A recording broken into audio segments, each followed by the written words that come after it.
While my son lay in a coma, fighting for his life, my husband and his family were sipping champagne in the Maldives, acting like nothing had happened.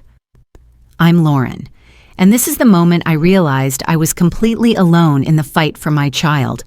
What would you do if the people who were supposed to love and support you turned their backs when you needed them most? Drop a heart in the comments if you've ever felt abandoned by family. Or tell me, do you think blood ties mean loyalty? Let's talk about it. I watched from the front door as Ethan slung his soccer bag over his shoulder and jogged down the driveway. The warm glow of the setting sun cast long shadows across the quiet suburban street. He turned back briefly, flashing me that effortless smile he'd inherited from his father. "I'll be back by 10, Mom," he called. "Make it 9:30, I corrected, crossing my arms. "Mom," he groaned, rolling his eyes but grinning all the same. "Fine, 10, but not a minute later," I warned, knowing full well he'd probably test that boundary. He always did. "Got it." With a casual wave, he hopped into his friend Jason's car, and they sped off toward the high school field. I lingered in the doorway, watching until their taillights disappeared down the road. Then, with a sigh, I turned back inside, closing the door behind me. The house felt strangely quiet without him. It always did. Austin, Texas, Round Rock. Our home for the past 5 years. It was supposed to be a fresh start, just Ethan and me. Free from the constant disappointments and cold stares of my family, the Sinclairs. My parents had never forgiven me for marrying Michael, and when our marriage collapsed, they'd made sure I knew they had been right all along. They were wealthy, powerful, and utterly indifferent to anything that didn't serve their own interests. My mother, Margaret, saw my struggles as self-inflicted wounds. My father, Edward, simply dismissed them altogether. And my sister, Samantha, she lived in the world they had built for her, blind to anything beyond her own privileges. I rarely spoke to them anymore, and they never reached out unless it was to remind me of how I had failed. But I hadn't failed. Not where it mattered. Ethan was my everything. Smart, kind, ambitious. He wanted to be a doctor. He studied hard, excelled in school, and balanced it all with his love for soccer. I couldn't have asked for a better son. At least that's what I told myself as I sat at the kitchen table, sipping lukewarm tea while absently scrolling through emails on my laptop. A few overdue bills, a reminder about an upcoming work meeting, an invitation from an old college friend I hadn't seen in years. I glanced at the clock. 9:57 p.m. A small frown tugged at my lips. Ethan was cutting it close. I grabbed my phone and sent him a quick text. "Me. You on your way?" I stared at the screen, waiting for the gray typing bubbles to appear. They didn't. 10:05 p.m. I checked the location tracker on his phone. Disabled. He had turned it off. My chest tightened. Deep breath, Lauren. He's a teenager. He's fine. But I knew my son. He wasn't the kind to ignore messages, especially when he was running late. I tried calling, straight to voicemail. Panic flickered at the edges of my thoughts, but I shoved it down. Maybe his phone died.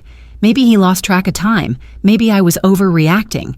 But the uneasy feeling in my gut only grew stronger. 10:15 p.m. I grabbed my car keys and my jacket. I wasn't going to sit around waiting. Just as I reached the door, my phone rang. The sound cut through the silence, sharp and jarring. Unknown caller. My fingers trembled as I answered. "Hello?" A pause. Then a steady, unfamiliar voice. "Ms. Mitchell, this is St. David's Medical Center. Your son has been in an accident." The world around me tilted. My grip tightened on the doorknob. "What?" My voice came out hoarse, barely above a whisper. "He was brought in about 20 minutes ago." The voice continued. "We need you to come to the hospital immediately." I felt my breath catch in my throat. "What happened? Is he—" I couldn't finish the question. I didn't want to. "We'll discuss everything once you're here. Please drive safely." The call disconnected. For a moment, I just stood there, the phone still pressed against my ear. My mind refused to process what I had just heard. Then, like a dam breaking, panic crashed through me. I grabbed my keys, threw open the door, and ran to my car. My hands shook as I fumbled to start the engine. The drive to the hospital was a blur. Red lights, speeding cars, the dull hum of the radio playing a song I didn't recognize. By the time I reached the emergency room, my heart was pounding so hard I thought I might pass out. I pushed through the sliding glass doors, my breath coming in short, ragged gasps. "Ethan Mitchell," I blurted out to the receptionist. "Where is he?" The woman behind the desk gave me a sympathetic look. "One moment, ma'am." I tapped my foot impatiently, my nails digging into my palms. The weight felt unbearable. Finally, a nurse appeared, her expression carefully composed. "Ms. Mitchell?" I nodded frantically. "Follow me." I trailed her down a sterile white hallway, the scent of antiseptic burning my nose. My hands felt numb. Then she pushed open the door to a dimly lit room. And there he was. Ethan lay motionless on the hospital bed, tubes and wires connected to his body. The steady beep-beep of the heart monitor was the only sound in the room. His face was pale, his breathing slow, his once lively eyes closed. My knees buckled. I reached for the edge of the bed to steady myself. A doctor stepped forward, clearing his throat. His face was unreadable. "Ms. Mitchell," he said, his voice gentle but firm, "we need to talk about his condition." My stomach twisted into a knot. I forced myself to meet his gaze, and then everything went black. The doctor's voice felt distant, like I was hearing him through a thick fog. "Ms. Mitchell, your son suffered a severe head trauma from the impact. There's swelling in his brain. We're doing everything we can to monitor and control the pressure, but..." Dr. Charles Whitman paused, glancing at the clipboard in his hands before meeting my eyes. "The next 48 hours will be critical." I gripped the arms of my chair, willing myself to breathe. "Critical," I repeated, my voice barely above a whisper. "He's in a coma," Dr. Whitman continued. "The swelling could go down with time, but there's also the risk of further complications. Right now, we're focused on stabilizing him and preventing additional damage." The word coma echoed in my head, leaving a hollow ache in my chest. I forced myself to look at Ethan. His face, usually so full of life, was unnaturally still. The bruises along his jawline were stark against his pale skin, and the ventilator moved his chest up and down in a steady rhythm. I reached for his hand, wrapping my fingers around his, but there was no response. No reassuring squeeze, no sign that he knew I was there. Dr. Whitman kept talking, explaining possible treatment plans, monitoring schedules, potential surgeries if the swelling didn't subside. I nodded mechanically, absorbing only fragments of what he said. None of it made sense. None of it felt real. Finally, his voice softened. "I know this is overwhelming, Ms. Mitchell, but I promise you, we're doing everything in our power." I swallowed against the lump in my throat. "What are his chances?" Dr. Whitman hesitated. "It's too early to say, but he's young, strong. That's in his favor." Not enough. That wasn't enough. I needed a guarantee. A warm hand touched my shoulder. I looked up to see a woman with gentle brown eyes and soft curls tucked into a ponytail. "I'm Becca Carter," she introduced herself. "I'll be Ethan's primary nurse while he's in ICU. I'll keep a close eye on him." Her voice was calm, steady, the kind that should have been reassuring, but all I could feel was fear. I nodded, unable to form words. Dr. Whitman sighed, pressing a sympathetic smile. "Try to get some rest, Ms. Mitchell. We'll keep you updated." I wasn't going anywhere. Hours passed, maybe more. The chair next to Ethan's bed was stiff and unyielding, but I barely noticed. I sat there holding his hand, staring at the rhythmic rise and fall of his chest, hoping for any sign that he was still in there. Somewhere between the hum of machines and the dull ache behind my eyes, my mind drifted to a single thought. I need to call my family. I didn't want to. But as much as I hated to admit it, they were Ethan's blood. Maybe, just maybe, they'd care. With shaking fingers, I pulled out my phone and scrolled to Margaret Sinclair, my mother. I hesitated, staring at the name on the screen. Then, before I could talk myself out of it, I pressed call. It rang 3 times before she answered. Lauren? Her voice was clipped, as if she was annoyed by the interruption. I gripped my phone tighter. Mom, it's Ethan. He's been in an accident. Silence. Then a sigh. What kind of accident? My heart twisted. A car hit him. He's in the ICU. He's in a coma. Another pause. Then a slow exhale. Well, I'm sure he'll be fine. He's young. Her words were so casual, so dismissive, I felt my stomach churn. Mom, did you hear me? He has brain swelling. The doctors don't know if... My voice cracked. You're always so dramatic, Lauren, she interrupted. He's not dead, is he? I froze. In the background, I heard Samantha, my younger sister, giggle. See? It's not even that serious, she muttered. Not that serious. Mom, I choked out, my throat tightening. I need you. I need help. Margaret made a noise of impatience. Lauren, what do you expect us to do? You've always managed on your own. I squeezed my eyes shut, gripping the phone so hard my knuckles ached. Then her voice turned sharper. You did handle the insurance, didn't you? My stomach dropped. What? The insurance, Lauren. If something happens, at least there's that. My ears rang. If he dies, Margaret continued, her tone flat, at least you'll be taken care of financially. A small stunned breath left my lips, and then Samantha laughed. It was a light, careless sound, as if this were nothing more than idle gossip over brunch. My blood turned to ice. I ended the call. The phone slipped from my fingers, landing with a dull thud on the floor. I pressed a hand to my mouth, swallowing the bile rising in my throat. My whole body shook. I had known my family was cold, distant, self-absorbed. But this was something else. I was completely alone. I took a shuddering breath and turned back to Ethan, brushing his hair from his forehead. I will fight for you, I whispered, my voice steady despite the tears burning my eyes. No matter what. The machines continued their steady beeping. Ethan remained still. But I wasn't waiting for my family to save him. I would do it myself. I sat in the hospital cafeteria, my hands wrapped tightly around a cup of lukewarm coffee, though I had no intention of drinking it.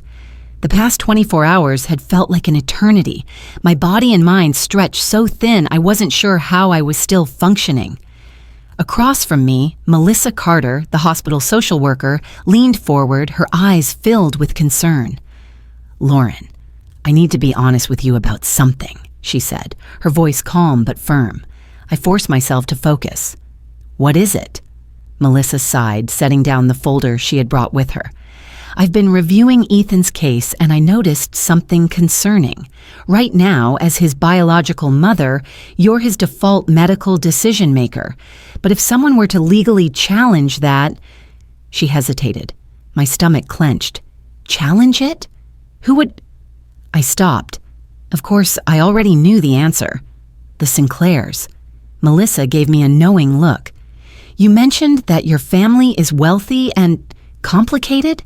I let out a bitter laugh. That's putting it lightly. She nodded.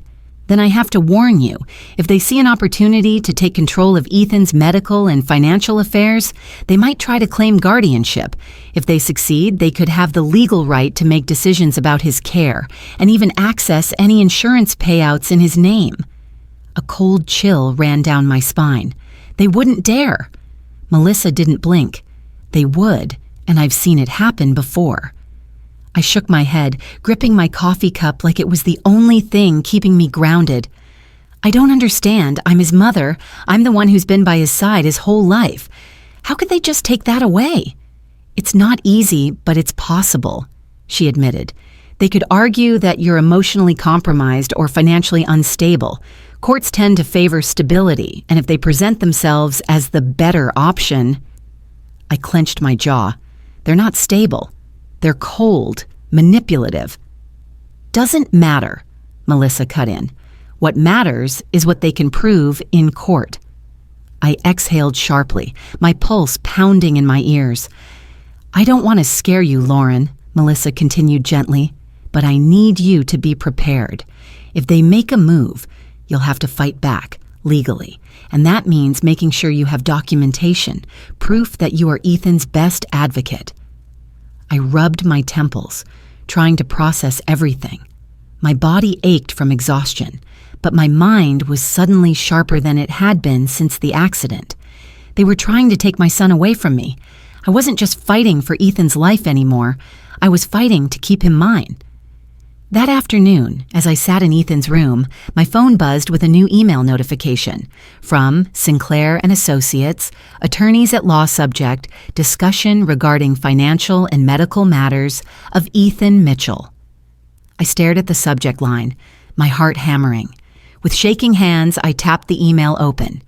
Dear Ms. Mitchell, we are reaching out on behalf of our clients, Mr. and Mrs. Edward Sinclair, regarding their grandson, Ethan Mitchell.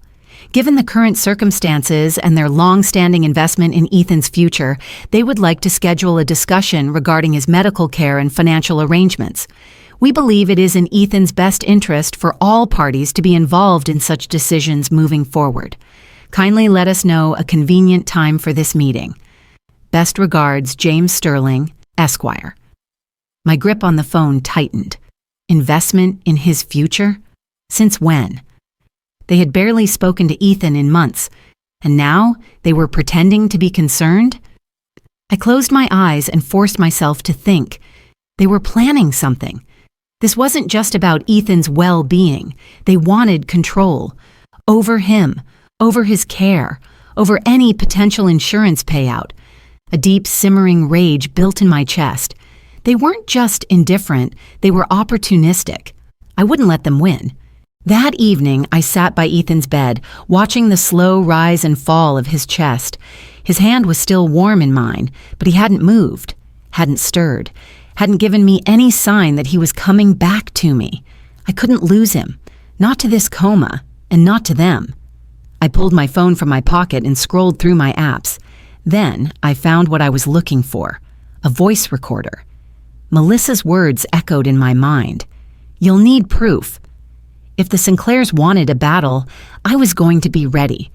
I hit record, then whispered, I won't let them take you, Ethan.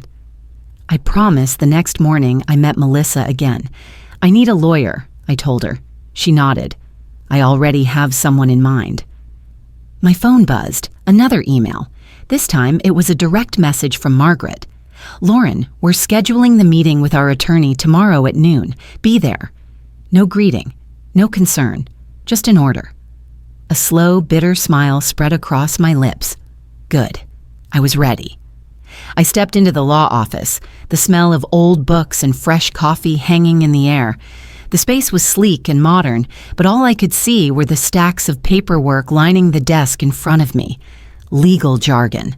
Documents that could decide whether I remained in control of my son's future or if the Sinclairs would take it from me.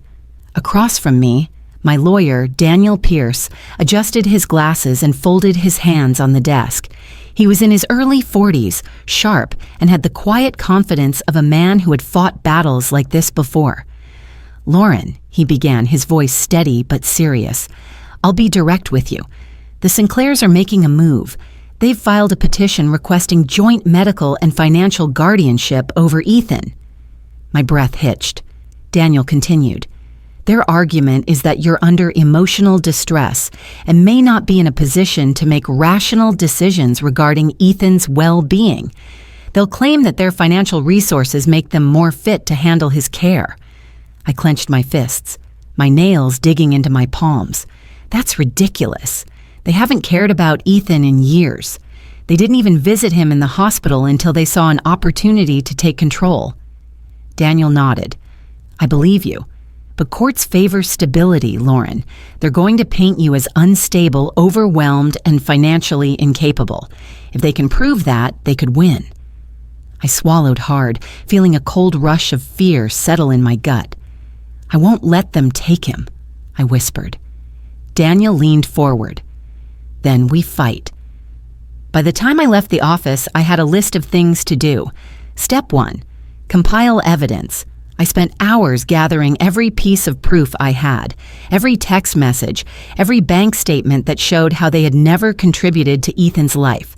And then, the most damning of all, the recording. I played it again, just to make sure I hadn't imagined it. If he dies, at least there's the insurance money. Margaret's voice was cold, detached. Samantha's laughter echoed in the background. I felt sick just hearing it. This was all the proof I needed.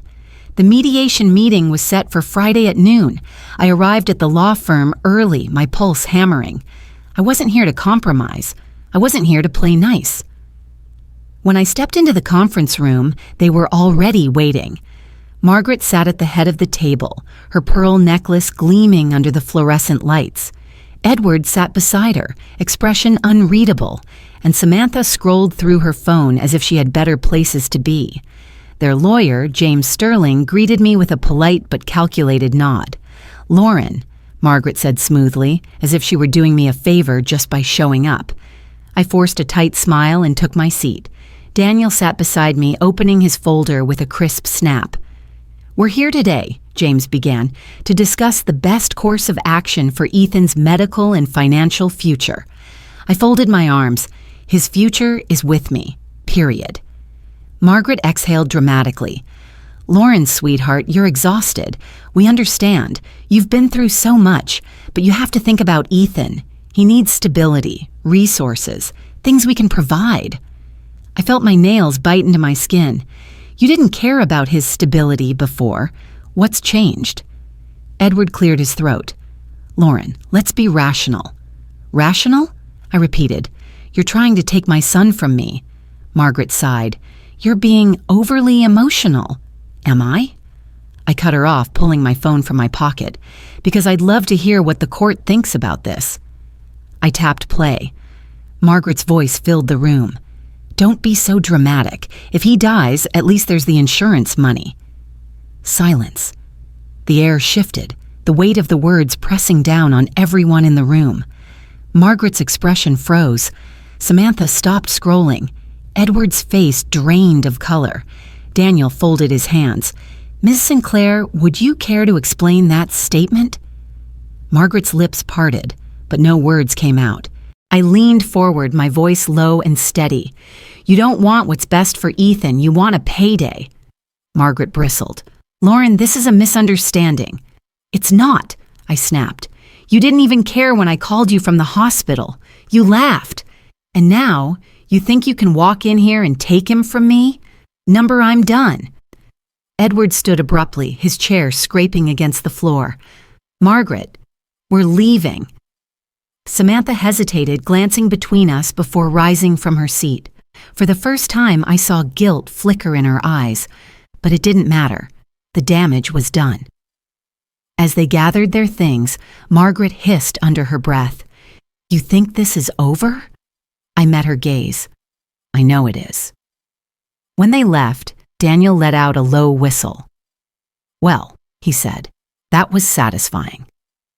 I exhaled, my body shaking from the adrenaline. "Do you think it's enough?" He smiled. "Lauren, with this recording, you don't just have a case, you have a slam dunk."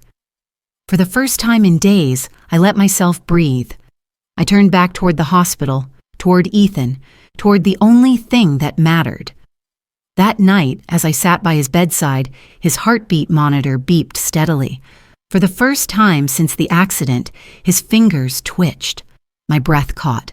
I squeezed his hand gently. "Come back to me, baby," I whispered. "We're almost there." The rhythmic beeping of the monitors had become a cruel kind of comfort, constant, unwavering, yet unchanged. For weeks, I had sat in this same chair, holding Ethan's hand, whispering to him, praying, pleading, waiting. But nothing. Until now. A faint twitch. Barely perceptible, but I felt it. My breath caught in my throat. For a moment, I thought I had imagined it. But then, his fingers moved again ever so slightly against my palm. "Ethan?" My voice cracked as I lurched forward. Becca, the ICU nurse, was at my side in an instant. "Lauren, what is it?"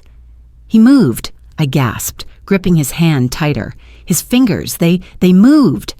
Becca immediately leaned over, her trained hands checking his reflexes, her face calm but alert. "Ethan, sweetheart, can you hear us?" I held my breath. Nothing. Then another flicker of movement, a faint flutter of his eyelids. Becca smiled. That's a very good sign. Tears spilled down my cheeks as I pressed my forehead to Ethan's hand. I told you, I whispered. I told you to come back to me.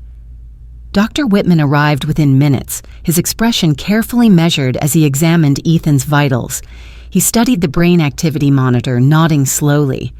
"This is what we were hoping for," he said finally. "His brain is responding." I swallowed hard. "So, he's waking up." Dr. Whitman exhaled. "Not exactly. This is a step in the right direction, but we need to be cautious. He's been in a coma for weeks. His body and mind will take time to adjust." I nodded quickly, wiping at my damp cheeks. "I understand." He placed a reassuring hand on my shoulder. "But this is good, Lauren." I let out a shaky breath, hope surging through me like a lifeline. I stayed by Ethan's side, not daring to look away. Hours passed. My exhaustion clung to me like a heavy blanket, but I refused to leave him. And then he opened his eyes. Just a sliver. Just for a second. His gaze was unfocused, hazy, but he was there. I clutched his hand, my voice breaking. "Ethan? Sweetheart, I'm here. I never left." A faint flicker of recognition crossed his face before his eyes closed again, but it was enough. I pressed a trembling kiss to his knuckles. He was coming back to me. News traveled fast. By the next morning, I had barely left Ethan's bedside when the last thing I wanted to see walked through the door. Margaret Sinclair, draped in her designer coat, clutching an obnoxiously large gift bag, she swept into the room like a queen arriving at court. "My poor Ethan," she cooed dramatically, stepping toward the bed. "Grandma's here now." I stiffened. "What are you doing here?"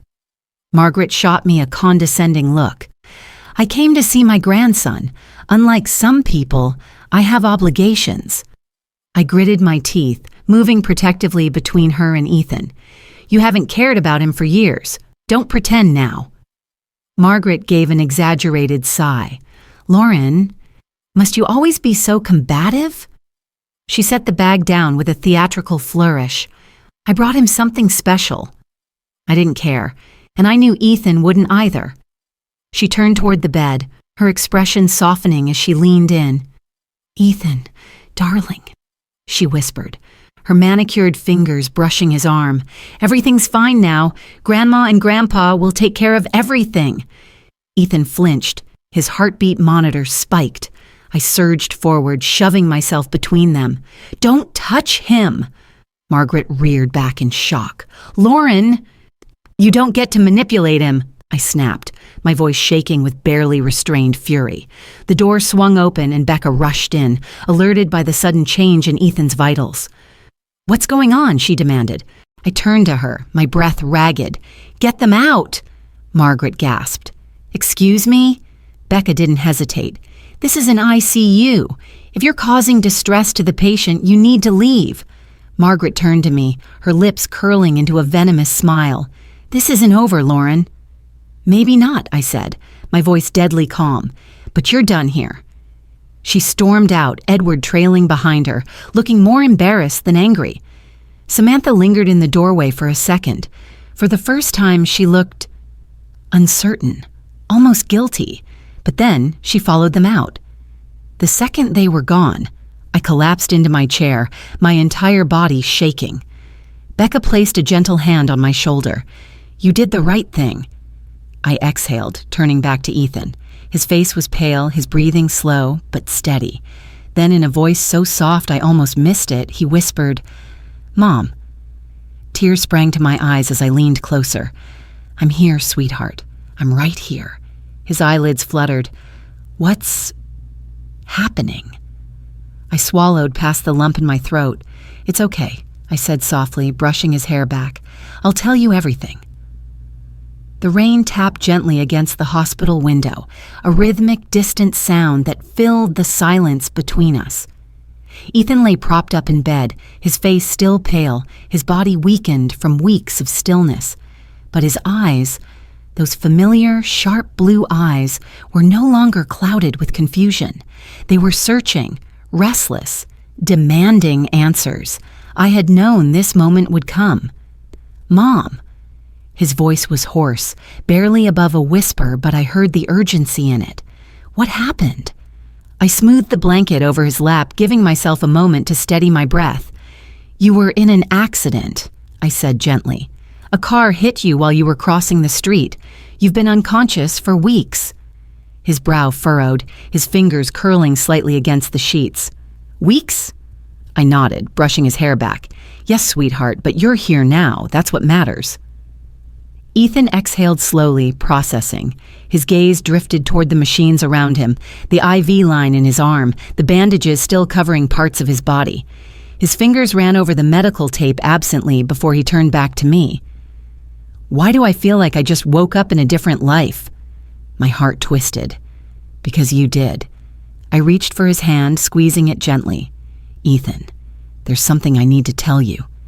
His eyes locked onto mine, his body still, but his attention razor sharp. I hesitated.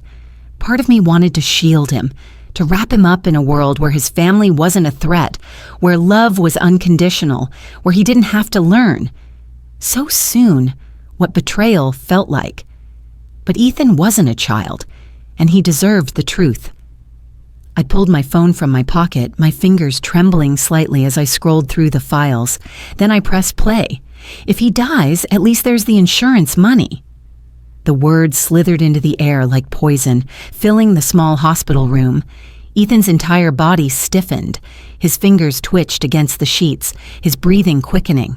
Margaret's voice played again, cold and detached, followed by Samantha's quiet laughter in the background. I watched as the color drained from his face. His lips parted slightly, but no words came out. He just stared. I stopped the recording. For a long moment, silence hung between us. Then his hands clenched into fists. His voice was rough, almost shaking. That was Grandma? I nodded, unable to speak past the lump in my throat. His breath came quicker, more uneven. And Aunt Samantha? She laughed. Yes, I whispered. His fists trembled, his knuckles white against the blankets. I could see the war raging inside him, anger, hurt, disbelief. He swallowed, his throat working hard. They don't care about me. They never did. Tears burned in my eyes, but I refused to let them fall. No, sweetheart, they didn't. He turned away, staring at the window, his jaw tightening. The rain outside had picked up, streaking the glass like blurred tears. I don't want them here, he said suddenly, his voice breaking. He turned back to me, eyes glistening with raw emotion. Ever. His words were quiet, but they carried the weight of something final. I reached for his hand, gripping it tightly. They won't come near you again, I swore. I promise you, Ethan. They will never hurt you again. His fingers tightened around mine, a silent acknowledgement. A small, broken agreement between us. For the first time, he wasn't a boy trying to understand the world. He was a young man realizing the cruelty of the people he once trusted. I wished I could take that pain away, but I could protect him, and I would.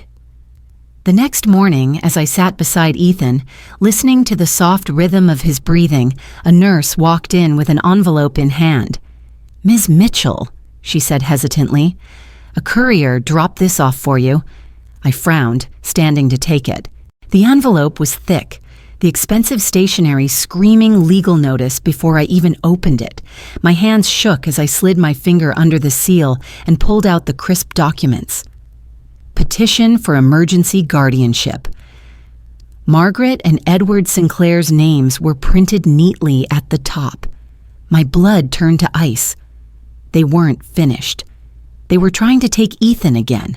I clenched the papers in my fist, my jaw tightening. They had no idea who they were messing with. This wasn't over, not by a long shot. The call came early in the morning. My phone vibrated on the hospital bedside table, and for a moment I debated ignoring it. But then I saw the caller ID, Daniel Pierce. I swallowed hard before answering. Daniel? His voice was steady, but I could hear the tension beneath it. Lauren, we have a problem. The Sinclairs just filed an emergency motion to challenge your guardianship over Ethan. I gripped the phone tighter. What? They're claiming you're emotionally unstable and unfit to make medical and financial decisions on Ethan's behalf. They're asking the court to appoint them as his legal guardians. A cold fury settled in my chest. They can't do this. They can try, Daniel corrected. And they are. We have a hearing scheduled for Friday morning. I glanced over at Ethan, who was sleeping soundly, his breathing still a little uneven but stronger than before.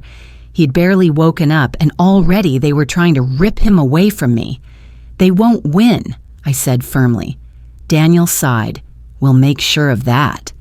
Friday morning. The courtroom was cold, sterile, unforgiving. The kind of place where people decided the fate of families with nothing more than the stroke of a pen. I sat at the front with Daniel beside me, my hands clasped so tightly my knuckles had gone white.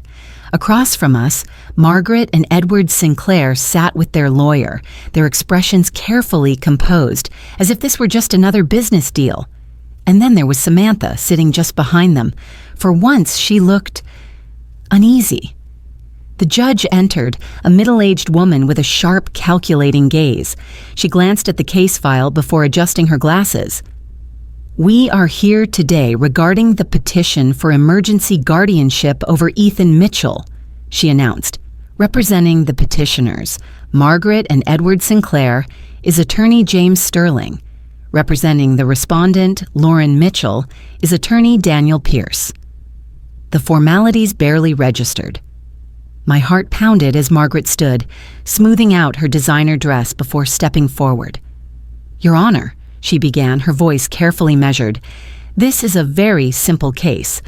My husband and I are only looking out for our grandson's best interests. Given the emotional distress his mother has been under, we feel it would be irresponsible not to step in. I clenched my jaw so hard it hurt. She has no stable financial backing, no support system, and she has shown erratic behavior in the past. We simply want to ensure that Ethan is given the best possible future.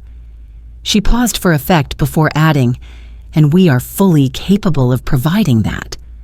I forced myself to stay silent as the judge turned to Daniel. Mr. Pierce, does your client have a response? Daniel stood, smoothing out his tie. Yes, Your Honor. He glanced at me before stepping forward. Ms. Mitchell is not unstable.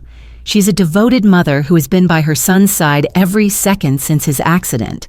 The real question here is, why are the Sinclairs suddenly concerned about Ethan's well-being now? Margaret bristled. Daniel didn't wait for a response. He pulled out his phone, tapping the screen before playing the recording. Don't be so dramatic. If he dies, at least there's the insurance money. Margaret's face froze. Samantha sank lower in her seat. Gasps rippled through the courtroom. Even the judge's expression hardened. Daniel let the silence hang before he spoke again. This is what the Sinclairs think of Ethan, not as their grandson, not as a young boy fighting to recover, but as a payout. Margaret shot up from her chair. That's taken out of context. Daniel raised an eyebrow. By all means, explain the context. Her lips pressed into a thin line. Exactly. The judge exhaled sharply. This is deeply concerning. Then, from beside me, Ethan shifted in his chair, every head turned toward him. He had insisted on coming. He was still weak, still pale, but his resolve was unwavering. With slow, careful movements, he pushed himself forward. His voice, though soft, carried through the courtroom. I don't want them in my life. Margaret's mouth parted in shock. Ethan inhaled deeply, gathering what little strength he had. They don't care about me. They never have. The only person who has ever looked out for me is my mom. My heart clenched. He turned to the judge. Please don't let them take that away from me. The judge studied him for a long moment. Then she set down her pen. The petition for emergency guardianship is denied. A rush of air left my lungs. The judge turned to me. Ms. Mitchell, you are and will remain Ethan's legal guardian. The Sinclairs have no claim over him. Relief crashed over me like a tidal wave. It was over. Margaret stormed out first, her heels clicking sharply against the floor. Edward followed behind her, his expression unreadable. Samantha hesitated. For the first time, she looked at me. Really looked at me. And for just a moment, I saw something. Regret? Guilt? But then, she lowered her gaze and walked away. I wasn't sure if I'd ever see her again. I wasn't sure if I wanted to. Outside the courthouse, the sun was blinding after the dim, suffocating courtroom. I let out a long, shaky breath, turning to Ethan. He was pale, exhausted, but free. We both were. I reached for his hand, squeezing it gently. We did it. He smiled. Small, tired, but real. Yeah, we did. I wrapped an arm around him, holding him close. For the first time in a long time, I could finally breathe. We were free, and a new beginning was waiting for us. The Texas sun hung low in the sky, casting a golden glow over our little home in Round Rock, a home that had once been filled with uncertainty and fear, but was now warm with laughter, hope, and something I hadn't felt in a long time: peace. I was setting the dinner table when I heard Ethan's footsteps pounding down the hall. "Mom!" His voice was breathless, excited. "Mom, I made it!" I turned just in time to see him waving a white envelope in the air, his grin stretching from ear to ear. For a moment, I couldn't move. He handed me the letter, his acceptance letter to medical school. My hands shook slightly as I unfolded the crisp paper. "Dear Mr. Mitchell, we are pleased to inform you that you have been accepted into the University of Texas Medical School." My vision blurred. Tears welled in my eyes before I even finished reading.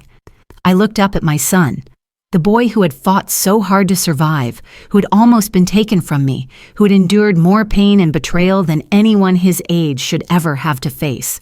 And yet, here he was, stronger than ever. I threw my arms around him, pulling him close. "I am so proud of you," I whispered. Ethan hugged me back, his voice thick with emotion. "I wouldn't be here without you, Mom." That evening, we celebrated. It wasn't a grand party, just a small dinner with the people who had truly been there for us, the ones who had become our real family. Becca Carter was there, toasting with a glass of sweet tea. "To Ethan," she said with a smile. "The future doctor, Mitchell." Dr. Whitman clapped Ethan on the shoulder. "We'll be colleagues soon." Ethan grinned. "That sounds insane, but I love it." Melissa Carter, the hospital social worker who had guided me through my darkest moments, sat beside me with a knowing smile. "You did it, Lauren," she said softly. I squeezed her hand. We did it.